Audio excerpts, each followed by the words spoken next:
नमस्कार सभी साथियों को स्वागत करता हूं सभी का इस यूट्यूब चैनल पर जिसका नाम है स्टडी विद पीएन लोधा। साथियों, आज हम हिंदी व्याकरण और शिक्षण का पेपर नंबर 29 आज आपके लिए लेकर आए हैं। हिंदी के पूरे 100 टेस्ट आपको करवाए जाएंगे, मतलब इसके बाद भी 71 टेस्ट आपके बचे हुए हैं और प्रत्येक टेस्ट आपके 30 प्रश्नों का होगा। इस प्रकार आप 100 टेस्टों के माध्यम से हिंदी के 3000 वस्तुनिष्ठ प्रश्नों को इस यूट्यूब चैनल पर निःशुल्क हल कर सकते हो, जो कि रीट 2022 पात्रता परीक्षा जो जुलाई माह में आयोजित होगी और उसके बाद में जो 3rd ग्रेड का मुख्य पेपर होगा अक्टूबर माह में, दोनों के लिए बेहद ही उपयोगी है। तो चलिए वीडियो को शुरू करते हैं। वीडियो अच्छा लगे तो लाइक शेयर कीजिएगा।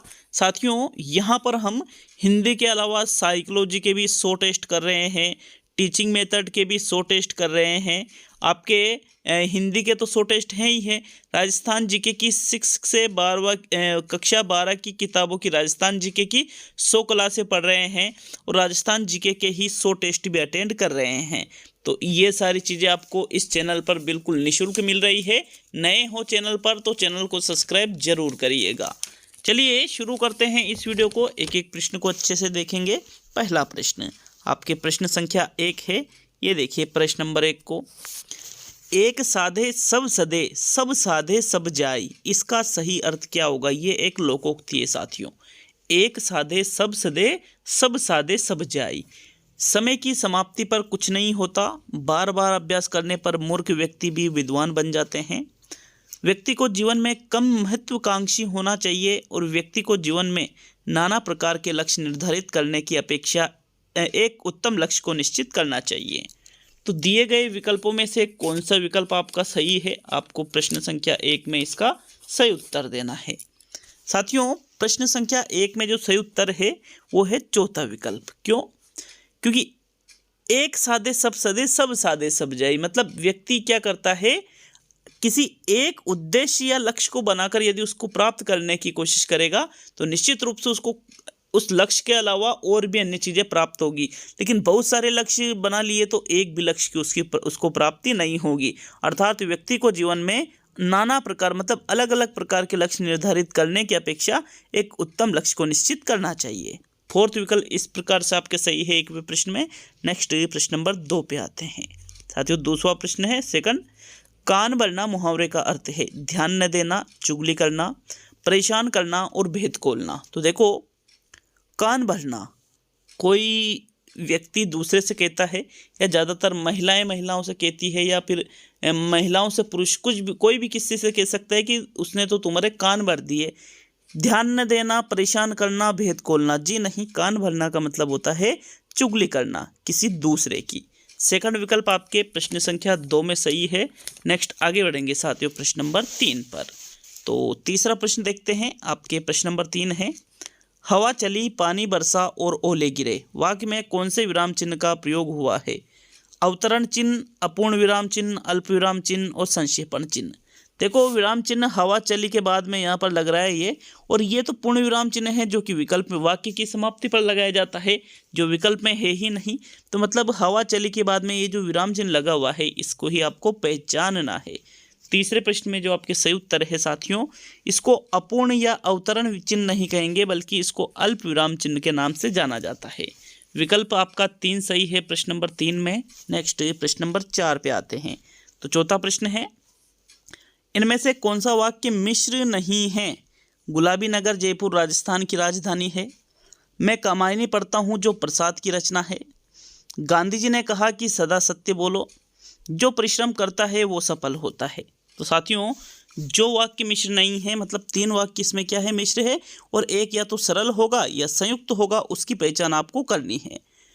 तो प्रश्न संख्या 4 में हम देखते हैं, जो से वाक्य कोई भी हो वो हमेशा मिश्र होता है। जो परिश्रम करता है वो सफल, जो, वो, जो, सो, इस प्रकार से वाक्य जुड़े हो तो वो मिश्र में आएंगे। गांधी जी ने कहा कि की से वाक्य जुड़ रहा है तो वो भी मिश्र में आएगा। मैं कामायनी पढ़ता हूँ, जो से वाक्य जुड़ रहा है तो ये भी मिश्र में आएगा। अर्थात पहला विकल्प यहाँ पर मिश्र नहीं होगा, क्योंकि 3 तो हमें मिल चुके हैं। गुलाबी नगर जयपुर राजस्थान की राजधानी है, पर्सनल वाक्य है, ना ही जुड़ रहा है ना अलग हो रहा है, तो ये एक सरल वाक्य का उदाहरण है। किसका उदाहरण है? ये एक सरल वाक्य का ये उदाहरण है साथियों। विकल्प 1 सही है प्रश्न नंबर 4 में। नेक्स्ट प्रश्न नंबर 5 पे आएंगे। पांचवा प्रश्न देखते हैं आपके प्रश्न नंबर 5।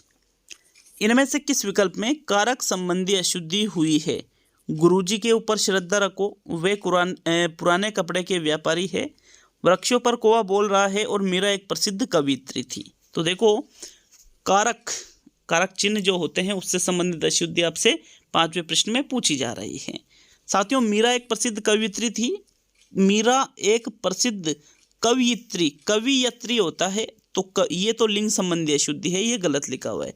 वे पुराने कपड़े के व्यापारी हैं, पुराने कपड़े के व्यापारी, वे कपड़े के पुराने व्यापारी है, ऐसा होना चाहिए। तो इसमें पदक्रम संबंधी अशुद्धि है। वृक्षों पर कौवा बोल रहा है, वृक्षों पर नहीं वृक्ष पर, ठीक है, वृक्ष पर कौवा बोल रहा है, ये वचन संबंधी अशुद्धि है। और गुरुजी के ऊपर श्रद्धा रखो, तो ये के ऊपर ये के क्या है? कारक चिन्ह है। तो साथियों यहाँ पर गुरुजी पर श्रद्धा रखो, अधिकरण में पेपर वो वाला, तो अर्थात विकल्प नंबर जो 1 है आपके, इसमें कारक संबंधी अशुद्धि हुई है। तो पांचवें प्रश्न में पहला विकल्प आपके सही है।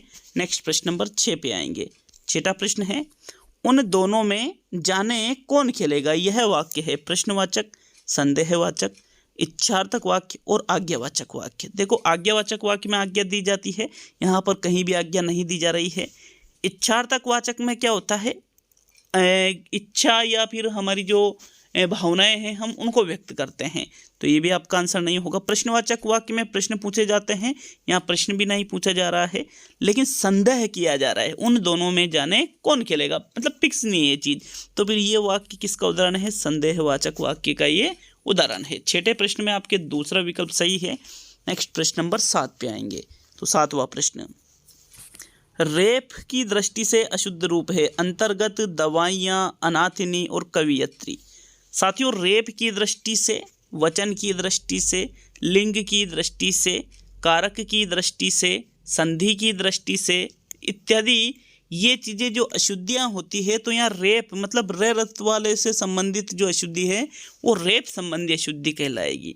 तो देखो अंतर्गत जो है, इसमें जो ऊपर रे लगा हुआ है ये गे पे लगना चाहिए, न कि तय पर। तो इसमें अंतर्गत में रेप संबंधी अशुद्धि हो रही है। विकल्प 1 आपके 7वें प्रश्न में सही है। नेक्स्ट आगे बढ़ेंगे 7वें प्रश्न नंबर 8 पर। 8वां प्रश्न देखेंगे, पर्वत के नीचे की भूमि हेतु वाक्यांश के लिए एकल शब्द होगा। आदित्य का, अधिपत्य का, उपत्य का और पर्वत का समतल भाग। देखो पर्वत के नीचे की भूमि और पर्वत के ऊपर की भूमि, ये दोनों चीज़ें अलग अलग होती है। पर्वत के नीचे की जो भूमि होती है उसको हम उपत्य का कहते हैं, और पर्वत के ऊपर की जो भूमि होती है उसको हम आदित्य का कहते हैं। याद रखिएगा, ये भी मोस्ट इंपोर्टेंट क्वेश्चन है। थर्ड विकल्प आपके प्रश्न संख्या 8 में सही है। साथियों, उपत्य का कहा जाता है पर्वत के नीचे की भूमि को। चलिए आगे बढ़ेंगे प्रश्न संख्या 9 पर। चलिए अगले प्रश्न की ओर बढ़ते हैं। आपके प्रश्न संख्या 9 देखेंगे। यहाँ आपके थर्ड विकल्प सही है, नीचे की भूमि उपत्य का और ऊपर की भूमि आदित्य का कहलाती है। साथियों, 9वां प्रश्न है आपके, विलोम की दृष्टि से अशुद्ध युग्म का चयन कीजिए। सात्विक का तामसिक, अनुज का अग्रज, दुर्जन का खल और खरा का खोटा। साथियों, विलोम की दृष्टि से अशुद्ध युग्म आपको देखना है कि भाई कौन से विकल्प में अशुद्ध युग्म दे रखा है। 9वें प्रश्न का आंसर दीजिए, कौन सा विकल्प आपके सही रहेगा। तो चलिए इसका आंसर देखते हैं। साथियों, 9वें प्रश्न में अगर हम देखें तो सात्विक का तामसिक विलोम होता है। अनुज मतलब छोटा, अग्रज मतलब बड़ा, ये भी सही है। खरा का विलोम खोटा ही होता है, लेकिन दुर्जन का सज्जन होता है, खल नहीं होता है, क्योंकि खल का अर्थ भी बुरे से ही लिया जाएगा। तो थर्ड विकल्प आपके 9वें प्रश्न में सही है। नेक्स्ट आगे बढ़ेंगे साथियों प्रश्न नंबर 10 पर। 10वां प्रश्न है, इनमें से कृदंत प्रत्यय का प्रयोग हुआ है। चढ़ाई, सफाई, ऊंचाई और मिठाई। देखो मैंने पिछले टेस्ट में भी बताया था कि प्रत्यय के 2 प्रकार होते हैं। कौन कौन से? एक तो कृत प्रत्यय और एक तद्धित प्रत्यय। कृत प्रत्यय को आप कृदंत प्रत्यय भी कह सकते हो, और यह क्रिया और धातुओं के अंत में लगते हैं। किसके अंत में? क्रिया और धातुओं के अंत में लगते हैं। तो यहाँ पर कृदंत प्रत्यय की बात की जा रही है। चढ़ाई शब्द चढ़ना से बना है, सफाई शब्द साफ से बना है, ऊंचाई शब्द ऊंचा से बना है और मिठाई शब्द मीठा से बना है। तो साथियों 10वां जो प्रश्न है इसमें मीठा शब्द क्या है? मीठा शब्द एक विशेषण है। तो विशेषण से तो अगर कोई प्रत्यय बने तो वो तो तद्धित कहलाएगा। ठीक है, तो ये आपका आंसर नहीं है। सफाई शब्द साफ से बना है, किससे? साफ। साफ शब्द भी एक विशेषण है, तो ये भी तद्धित है साथियों, तद्धित से बना हुआ, ये भी आपका आंसर नहीं है। लेकिन चढ़ाई शब्द में चढ़ना शब्द है मूल रूप से, और चढ़ना शब्द क्या है? एक क्रिया है, और क्रिया के पीछे अगर कोई प्रत्यय बनता है, क्रिया में अगर कोई प्रत्यय जुड़ता है तो फिर वो कृदंत या कृत प्रत्यय कहलाता है। विकल्प एक आपके सही है साथियों प्रश्न नंबर 10 में। नेक्स्ट आगे बढ़ेंगे प्रश्न नंबर 11 पर। तो 11वां प्रश्न देखेंगे, हार में कौन सा प्रत्यय लगाने पर उसका अर्थ त्यागने से लिया जाएगा? उपसर्ग, कौन सा प्रत्यय क्या सॉरी कौन सा उपसर्ग लगाने से? हार में कौन सा उपसर्ग लगाने से उसका अर्थ त्यागने से लिया जाएगा? परि प्लस हार, प्र प्लस हार, उप प्लस हार और प्रति प्लस हार। देखो उप प्लस हार, उप प्लस हार शब्द क्या बना? उपहार। उपहार का मतलब तो गिफ्ट वगैरह से लिया जाएगा, यहाँ त्यागना हो रहा है। प्रेम उपसर्ग लगाएंगे, प्र प्लस हार, प्रहार का मतलब तो मारने से लिया जाएगा। ठीक है, अटैक करने से, ये भी आपका आंसर नहीं है। उप और प्र, तो प्रति या परि कौन सा विकल्प? साथियों 11वें में अगर हम देखें, यहाँ पर परि उपसर्ग लगाते हैं यदि हम हार शब्द में, तो शब्द बनता है परिहार, और परिहार का मतलब त्यागने से लिया जाता है। परिहार का अर्थ क्या होता है? त्यागना। तो विकल्प एक आपके सही है प्रश्न नंबर 11 में। नेक्स्ट बढ़ेंगे प्रश्न नंबर 12 पर। साथियों 12वां प्रश्न देख लेते हैं। आपके प्रश्न नंबर 12 है, किस विकल्प में समास का विग्रह शुद्ध नहीं हुआ है? ध्यान मग्न, ध्यान में मग्न, महर्षि महान है जो ऋषि, घृतान्न घृत से पका हुआ अन्न, और प्राप्तोदक उदक को प्राप्त। तो देखो 3 ऐसे विकल्प मिलेंगे जिसमें समास का विग्रह शुद्ध हो रहा है, लेकिन एक विकल्प में समास का विग्रह शुद्ध नहीं हो रहा है। तो जिसमें नहीं हो रहा है उसका आपको चयन करना है साथियों। देखें हम प्रश्न नंबर 12 को, तो प्राप्तोदक, उदक को प्राप्त सही है। महर्षि महान है जो ऋषि, उसको महर्षि कहते हैं। ध्यान में मग्न को ध्यान मग्न कहा जाता है। लेकिन घृतान्न जो शब्द है इसका विग्रह हो रहा है घृत से पका हुआ अन्न, तो कर्ता ने कर्म को करण से, करण तत्पुरुष का उदाहरण दिख रहा है, लेकिन ये गलत है क्योंकि घृतान शब्द में घृत में पका हुआ अन्न आना चाहिए। अधिकरण तत्पुरुष समास का उदाहरण है। अधिकरण का कारक चिन्ह क्या होता है? में पे पर। ठीक है, अधिकरण में पे पर, तो घृत में पका हुआ अन्न, घृतान्न शब्द में अधिकरण तत्पुरुष है, इसलिए आपके तीसरा विकल्प यहाँ क्या है? सही विग्रह नहीं हो रहा है, तो यही आपका सही उत्तर होगा साथियों प्रश्न नंबर 12 में। नेक्स्ट आगे बढ़ेंगे प्रश्न संख्या 13 की ओर। तो चलिए 13वां प्रश्न देखते हैं। आपके प्रश्न नंबर 13 है, किस विकल्प में द्वंद्व समास का प्रयोग हुआ है? शीतोष्ण, चरम सीमा, मंद बुद्धि और अष्ट सिद्धि। देखो मंद है जिसकी बुद्धि, मंद बुद्धि कहलाएगा, तो यहाँ तो विशेषता बताई जा रही है, तो कर्मधारय में चला गया। अष्ट सिद्धि साथियों, यहाँ पर अष्ट सिद्धि, यहाँ अष्ट संख्यावाची शब्द है, द्वंद नहीं आएगा।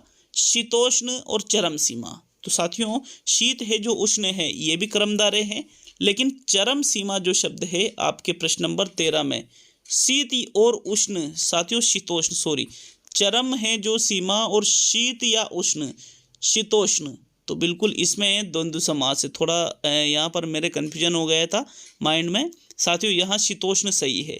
शीतोष्ण शब्द में द्वंद्व है, चरम है जिसकी सीमा, चरम है जो सीमा, इस प्रकार से इसका हो सकता है। तो यहाँ इन तीनों में ही द्वंद्व नहीं है, बल्कि शीतोष्ण शब्द में द्वंद्व समास है। प्रथम विकल्प आपके 13वें प्रश्न में सही रहेगा। नेक्स्ट आगे बढ़ेंगे प्रश्न नंबर 14 पर। तो चलिए 14वां प्रश्न, इनमें से किस विकल्प में दीर्घ संधि नहीं है? दावानल, विधायक, अरावली और मुक्तावली। अगर हम देखें मुक्तावली का मुक्ता प्लस अवली, मुक्तावली बनता है दीर्घ है। अर प्लस अवली, अरावली बनता है दीर्घ है। दाव प्लस अनल, दावनल बनता है दीर्घ है। लेकिन विधायक का जो निर्माण है वो विधेय प्लस अक्ष से मिलकर हुआ है साथियों, विधायक। इसमें दीर्घ नहीं है, बल्कि इसमें अयादि संधि का प्रयोग हुआ है। किसका प्रयोग हुआ है? अयादि का। तो 14वें प्रश्न में आपके दूसरा विकल्प सही रहेगा। क्लियर है सभी के यहाँ तक? चलिए आगे बढ़ेंगे प्रश्न नंबर 15 पर। तो 15वां प्रश्न देख लेते हैं। आपके प्रश्न संख्या 15 है साथियों, नरेंद्र ने मिठाई खाई है वाक्य में कौन से काल का प्रयोग हुआ है? सामान्य भूतकाल, आसन भूतकाल, पूर्ण भूतकाल, अपूर्ण भूतकाल। देखो मिठाई खाई है, खाली, खाली मतलब क्रिया पूर्ण हो चुकी है, पूर्ण हो चुकी है तो वो भूतकाल में चला गया। लेकिन यहाँ पर सारे ही भूतकाल के उदाहरण हैं। तो साथियों यहाँ अपूर्ण भूतकाल तो नहीं है। अपूर्ण में तो क्रिया भूतकाल में जारी थी, लेकिन वर्तमान में हमें पता नहीं है कि क्रिया पूरी हुई या नहीं हुई। वो होता है अपूर्ण भूतकाल। जैसे नरेंद्र मिठाई खा रहा था तो वो अपूर्ण में चला जाता। खाई है मतलब अभी अभी खाई है साथियों, तो वो आसन्न भूतकाल में रहेगा। खाई थी वो पूर्ण भूतकाल में चला जाएगा। ठीक है, तो यहाँ फिर ये आसन्न भूतकाल का उदाहरण है। दूसरा विकल्प आपके प्रश्न नंबर 15 में सही रहेगा। नेक्स्ट आगे बढ़ेंगे प्रश्न नंबर 16 पर। तो चलिए 16वां प्रश्न, इनमें से कौन सा शब्द सदैव एकवचन में प्रयुक्त नहीं होता? जनता, वर्षा, आग और आंसू। साथियों 3 शब्द सदैव एक वचन में रहेंगे, लेकिन एक शब्द ऐसा है जो सदैव एक वचन में नहीं रहेगा। 16वें प्रश्न में जनता शब्द, वर्षा शब्द, आग शब्द तीनों एक वचन में आते हैं हमेशा ही। किस में आते हैं? एक वचन में। लेकिन ये जो आंसू शब्द है ये सदैव होता है बहुवचन में। किस में होता है? बहुवचन में होता है। तो विकल्प नंबर आपका जो 4 है प्रश्न नंबर 16 में, यही आपका सही उत्तर होगा। नेक्स्ट आगे बढ़ेंगे प्रश्न संख्या 17 पर। तो 17वां प्रश्न देखेंगे, इनमें से कौन सा क्रिया से भाववाचक शब्द बना है? शीघ्रता, घबराहट, स्वास्थ्य और परायापन। देखो क्रिया से भाववाचक, संज्ञा से भाववाचक बनता है, सर्वनाम से भाववाचक बनता है, क्रिया से भाववाचक बनता है, विशेषण से भाववाचक बनता है, अव्यय से भाववाचक बनता है। तो आपको यहाँ देखना है क्रिया से भाववाचक। स्वस्थ शब्द क्रिया नहीं है, पराया शब्द क्रिया नहीं है। घबराना और शीघ्रता, साथियों घबराना शब्द क्रिया है और शीघ्र शब्द क्या है? अव्यय है। तो यहाँ 17वां जो प्रश्न है आपके, घबराना, घबराना में आहट प्रत्यय लगाने से शब्द बनता है घबराहट। तो इसमें बिल्कुल ये क्रिया से भाववाचक बनी हुई है। सेकंड विकल्प 17वें प्रश्न में सही है। नेक्स्ट प्रश्न नंबर 18 को देखेंगे। तो चलिए 18वां प्रश्न है आपके, दीर्घ संधि का उदाहरण है महर्षि, वद्दर्शा, सर्वोदय और गीतांजलि। साथियों महा प्लस ऋषि महर्षि गुण संधि है, सर्व प्लस उदय सर्वोदय गुण संधि है, लेकिन गीतांजलि, गीतांजलि शब्द में क्या है साथियों? दीर्घ संधि है। तो चौथा विकल्प आपके प्रश्न नंबर 18 में सही है। नेक्स्ट बढ़ते हैं प्रश्न नंबर 19 पर। तो 19वां प्रश्न देखते हैं, पर्यवेक्षित अध्ययन विधि के प्रतिपादक है। BS ब्लूम ने ये विधि दी थी, डेजी जॉन मोरविल ने दी थी, किलपेट्रिक ने दी थी या जॉन ड्यूई ने दी थी?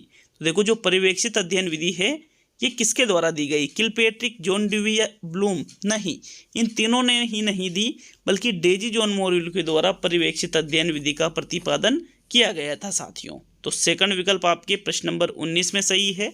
दूसरा, पर्यवेक्षित अध्ययन विधि किसने दी थी? डेजी जॉन मोरविल ने दी थी, और यह एक बाल केंद्रित विधि है। इसका भी आपको ध्यान रखना है। कैसी है विधि? ये बाल केंद्रित। चलिए आगे बढ़ेंगे 20वें प्रश्न पर। तो प्रश्न संख्या 20, द्वितीय भाषा शिक्षण की विधि है प्रश्नोत्तर विधि, व्याख्यान विधि, अनुवाद विधि और इनमें से कोई नहीं। तो ऐसा है, मैंने आपको बता रखा है कि एग्जाम में इनमें से कोई नहीं वाला विकल्प आपके सही नहीं होता है। द्वितीय भाषा शिक्षण की विधि की हम बात करें तो साथियों प्रश्नोत्तर या व्याख्यान विधि से द्वितीय भाषा का शिक्षण नहीं किया जाता है, बल्कि अनुवाद शिक्षण के माध्यम से या अनुवाद विधि के माध्यम से द्वितीय भाषा का शिक्षण करवाया जाता है। विकल्प नंबर आपका 3 सही है प्रश्न संख्या 20 में। नेक्स्ट आगे बढ़ेंगे प्रश्न संख्या 21 पर। तो चलिए 21वां प्रश्न देख लेंगे आपके प्रश्न नंबर 21, व्याकरण शिक्षण की मुख्य विधि है आगमन विधि, निगमन विधि, आगमन निगमन विधि और इनमें से कोई नहीं। तो कोई नहीं को हम वापस हटा देते हैं। याद रखिएगा व्याकरण शिक्षण की जब भी मुख्य विधि पूछी जाए और विकल्प में आगमन भी हो, निगमन भी हो और आगमन निगमन भी हो, तो आपको आगमन निगमन को सही करना है। मतलब यहाँ थर्ड विकल्प सही रहेगा। अगर आगमन निगमन सही नहीं विकल्प में नहीं है, ठीक है, अगर विकल्प में ये नहीं है तो फिर आपको आगमन विधि को सही करना है। लेकिन यहाँ तो विकल्प में है, तो फिर आपको कौन सा सही करना है? आगमन निगमन विधि, कि पहले आगमन विधि का प्रयोग किया जाएगा और बाद में निगमन विधि का। विकल्प 3 सही है साथियों प्रश्न नंबर 21 में। नेक्स्ट आगे बढ़ेंगे प्रश्न नंबर 22 पर। तो चलिए 22वां प्रश्न देखते हैं आपके प्रश्न नंबर 22, कविता का मुख्य लक्षण है शब्द भंडार में वृद्धि करना, कविता का सरलार्थ बताना, समवेत वाचन कराना और भाव व रसानुभूति कराना। कविता, कविता का मतलब लिया जाता है किससे? पद्य शिक्षण से। किससे लिया जाता है? पद्य शिक्षण से लिया जाता है कविता का अर्थ। अब शब्द भंडार में वृद्धि करना तो गद्य शिक्षण के अंतर्गत आता है और कविता है पद्य शिक्षण की, तो ये तो आपका आंसर नहीं होगा। क्या कविता का सही अर्थ बताने के लिए ही इसका मुख्य लक्षण माना जाएगा? समवेत वाचन करवाना या भाव व रसानुभूति कराना। साथियों, दिए गए विकल्पों में से आपके चौथा विकल्प बिल्कुल सही है। भाव व रसानुभूति कराना कविता का मुख्य लक्षण माना जाता है। भावानुभूति और रसानुभूति की, आखिर कविता का जो भाव है वो श्रोता तक पहुंचना चाहिए। चौथा विकल्प सही है साथियों 22वें प्रश्न में। नेक्स्ट प्रश्न नंबर 23 पे आते हैं। तो चलिए 23वां प्रश्न देखेंगे। भाषा संसर्ग प्रणाली उपयोगी है रचना में, व्याकरण में, पद्य में और गद्य में। तो देखो, जो भाषा संसर्ग प्रणाली है इसका उपयोग किस में किया जाता है या किस शिक्षण के लिए किया जाता है? रचना, पद्य, गद्य या व्याकरण? तो इसका सही उत्तर होगा 23वें प्रश्न का, भाषा संसर्ग प्रणाली का प्रयोग व्याकरण शिक्षण में करवाया जाता है, ना कि रचना, गद्य या पद्य में। सेकंड विकल्प आपके 23 में सही है साथियों। नेक्स्ट आगे बढ़ेंगे प्रश्न नंबर 24 पर। 24वां प्रश्न। कौशल का वह प्रकार जो प्राथमिक आधार कौशल है, लिखित ग्राही, मौखिक ग्राही, लिखित अभिव्यंजना, मौखिक अभिव्यंजना। इंपॉर्टेंट क्वेश्चन है, स्टार कर लो इसको, वेरी इंपॉर्टेंट, अच्छा क्वेश्चन है, क्वालिटी वाला क्वेश्चन है साथियों। 24वें प्रश्न में दे बताओ भाई कौन सा विकल्प आपका सही रहेगा। तो देखो, कौशल का वह प्रकार जो प्राथमिक आधार कौशल है, प्राथमिक आधार कौशल किसे कहते हैं? सीधा सीधा सा आपसे ये पूछा जा रहा है। तो प्राथमिक आधार कौशल कहा जाता है साथियों मौखिक ग्राही को। मौखिक ग्राही मतलब मौखिक रूप से ग्रहण करना, ठीक है, इसको प्राथमिक आधार कौशल कहा जाता है, क्योंकि सबसे पहले ग्रहण ही किया जाता है। तो सेकंड विकल्प आपके 24 में सही रहेगा। नेक्स्ट आगे बढ़ेंगे प्रश्न नंबर 25 पर। तो चलिए 25वां प्रश्न देखेंगे। आपके प्रश्न नंबर 25 है, निम्न में से वह कौन सा कौशल है जो विद्यार्थियों को स्मरण में सर्वाधिक योगदान करता है? सस्वर वाचन, गंभीर वाचन, द्रुत मौन वाचन, समवेत वाचन। देखो 25वें प्रश्न का सही उत्तर विद्यार्थियों को स्मरण में, स्मरण मतलब याद करने की यहाँ पर बात की जा रही है, तो याद करने में सर्वाधिक योगदान देने वाले कौशल का नाम बताना है आपको 25वें प्रश्न में। साथियों, याद करने वाले कौशल का नाम या फिर स्मरण में योगदान देने वाले कौशल का नाम है गंभीर वाचन, गंभीर रूप से पढ़ाई करना, गंभीर रूप से पठन करना। विकल्प 2 आपके प्रश्न नंबर 25 में सही है। नेक्स्ट आगे बढ़ेंगे साथियों प्रश्न नंबर 26 की ओर। आपके प्रश्न नंबर 26 है, रेडियो की सीमाओं को दूर करने का सशक्त उपकरण है ग्रामोफोन, लिंगुआफोन, टेप रिकॉर्डर और आकाशवाणी। देखो, रेडियो की सीमाओं को दूर करना है। रेडियो की क्या सीमा होती है कि इसमें एक बार कोई कार्यक्रम आता है तो आप यदि उस टाइम पे उस चीज़ को अटेंड नहीं किया तो फिर वो मिस हो जाता है, मतलब दोबारा वो नहीं आता है साथियों। तो इसकी ये सीमा है और इसको दूर करने का जो सशक्त उपकरण है वो टेप रिकॉर्डर। टेप रिकॉर्डर में आप कभी भी उस चीज़ को रिकॉर्ड करो और बाद में कभी भी सुनो, कोई दिक्कत ही नहीं आएगी आपके। तो थर्ड विकल्प आपके 26 में सही है। नेक्स्ट आगे बढ़ेंगे साथियों प्रश्न नंबर 27 पर। लेकिन वीडियो अच्छा लगे तो वीडियो को एक लाइक जरूर करिएगा और कम से कम एक शेयर जरूर करिएगा साथियों। चैनल पर नए हो तो चैनल को सब्सक्राइब करके बेल आइकन ऑन कर लेना, क्योंकि एग्जाम तक आपको बिल्कुल निःशुल्क क्लासें इसी प्रकार से मिलती रहेगी। तो चलिए 27वां प्रश्न देखेंगे। आपके प्रश्न नंबर 27, किस विधि का उपयोग करते समय एक बालक को व्याकरण का ज्ञान ठीक प्रकार से नहीं हो पाता? देखिएगा, विकल्पों को देखिएगा। विकल्प है आपके पहला व्याकरण अनुवाद विधि, श्रुत लेखन विधि, अनुकरण विधि और भाषा संसर्ग विधि। देखो, एक विधि ऐसी है जिसका उपयोग यदि आप करते हो तो बालक को व्याकरण का ज्ञान तो होगा लेकिन ठीक से नहीं होगा। कौन सी विधि है साथियों वो? तो 27वें प्रश्न में आपको सही उत्तर देना है और उसका सही उत्तर है भाषा संसर्ग विधि। चौथा विकल्प आपके प्रश्न नंबर 27 में सही है। नेक्स्ट प्रश्न नंबर 28 पे आते हैं। तो 28वां प्रश्न है, वाइगोत्स्की के विचारों पर आधारित कक्षा में सबसे अधिक बल दिया जाता है कविता दोहराने को, कविता सुनने को, कार्यपत्रकों को और परस्पर अंतःक्रिया को। देखो, वाइगोत्स्की ने दिया था सामाजिक सांस्कृतिक विकास का सिद्धांत साइकोलॉजी में। अब वाइगोत्स्की का ये मानना था कि जो कक्षा होती है उसमें बच्चों को परस्पर अंतःक्रिया का सर्वाधिक मौका मिलना चाहिए और हमें परस्पर अंतःक्रिया पर ही सर्वाधिक बल देना चाहिए। इससे बालक हर चीज़ को समझते हुए अंतःक्रिया के माध्यम से सीखेंगे और अधिगम भी अच्छा होगा, स्थायी रहेगा। तो चौथा विकल्प आपके प्रश्न नंबर 28 में सही है। नेक्स्ट आगे बढ़ेंगे साथियों प्रश्न नंबर 29 पर। 29वां मतलब आज का सेकंड लास्ट क्वेश्चन है, मधुमक्खियां नृत्य द्वारा संप्रेषण करती है, यह संप्रेषण का कौन सा प्रकार है? दृश्य प्रकार, श्रव्य प्रकार, दृश्य श्रव्य और सभी। तो देखो 29वें प्रश्न में सही उत्तर संप्रेषण, नृत्य द्वारा संप्रेषण कर रही है, नृत्य द्वारा, ठीक है। नृत्य मतलब अब उस चीज को दिखाई देगा, अब दिखाई देगा तो मतलब वो एक दृश्य संप्रेषण है साथियों। विकल्प एक आपके 29वें प्रश्न में सही है। किसी प्रश्न में कोई त्रुटि नजर आती हो तो निश्चित रूप से हमें कमेंट करके जरूर बताएं। 30 में से कितने प्रश्न हुए ये भी हमें जरूर बताएं साथियों। आज का अंतिम और 30वां प्रश्न, लेकिन आपको बता दूं इसके पहले के सारे टेस्ट आप यहाँ पर जो ये प्लेलिस्ट आती है लास्ट में, इस पर टच करके सारे के सारे पिछले टेस्ट आप अटेंड कर सकते हो। जिस विषय का टेस्ट रहता है उसी की मैं प्लेलिस्ट लगाता हूँ।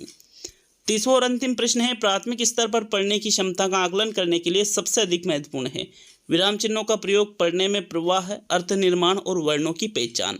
देखो प्राथमिक स्तर पर पढ़ने की क्षमता का क्या करना है आपको, आकलन। तो सबसे बेस्ट माना जाता है अर्थ का निर्माण करना। थर्ड विकल्प आपके प्रश्न संख्या 30 में सही है साथियों। अब ये आज का टेस्ट पूरा हुआ, ये प्लेलिस्ट दिख रही है, इस पर टच करो और सारे वीडियो देख लो, ठीक है। आपको दोबारा इस चीज़ को ढूंढने की ज़रूरत ही नहीं पड़ेगी। तो मिलते हैं अगले वीडियो में। बहुत बहुत धन्यवाद सभी का।